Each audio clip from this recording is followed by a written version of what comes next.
ভাই lemon tea হ্যাঁ, এই জন্য টক টক লাগে আর কি, মানে চুমুক দেওয়ার পর কেমন জানি গায়ে একটা ঝাঁকি চলে আসে আর কি, লেমন টি বললে কথা। হ্যাঁ, এখন বিষয় হচ্ছে যে লোকে বলে লেবু বেশি কচলাইনে নাকি তিতা হয়ে যায়।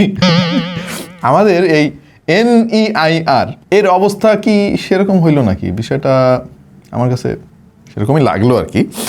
কারণ হচ্ছে যে ভাই 2018 সাল থেকে NEIR এই সিস্টেমটা ডেভেলপ করার চেষ্টা করতেছে সরকার। সো অবশেষে NEIR চালু হয়ে গেছে এই 1 তারিখ থেকে।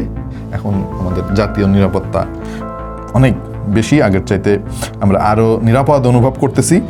কিন্তু ঝামেলাটা হচ্ছে গিয়ে NEIR সিস্টেম তো লন্ডভন্ড অবস্থা। আমি নিজে একটু ট্রাই করার জন্য আর কি রেজিস্টার করার চেষ্টা করলাম, যে আমি একটু দেখি আমার আইডিতে কার কার মোবাইল ফোন রেজিস্টার করা।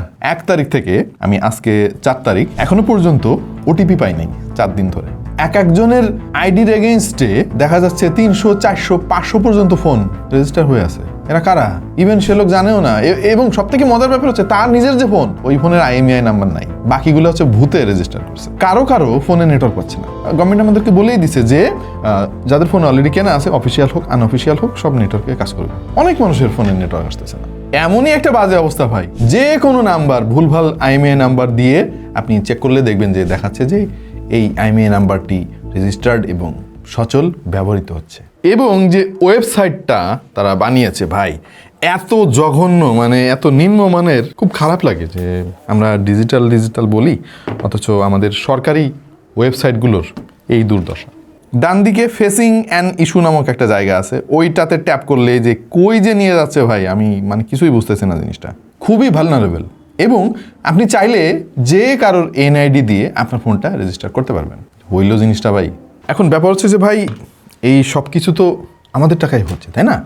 টাকাগুলো তো আলটিমেটলি আপনার আর আমার পকেট থেকে যাচ্ছে, কিন্তু বিসর্জনে যাচ্ছে ঠিকই, জলাঞ্জলি যাচ্ছে আর কি। খুব দুঃখজনক। আমার মনে হয় এই জিনিসটা আরেকটু গুরুত্ব দিয়ে সরকারের দেখা উচিত বা করা উচিত। মানে এতদিন ধরে একটা প্রজেক্টের কাজ চলতেছে ভাই, কোনো পাইলট প্রোগ্রাম নাই, হুট করে চালু করে দিলাম।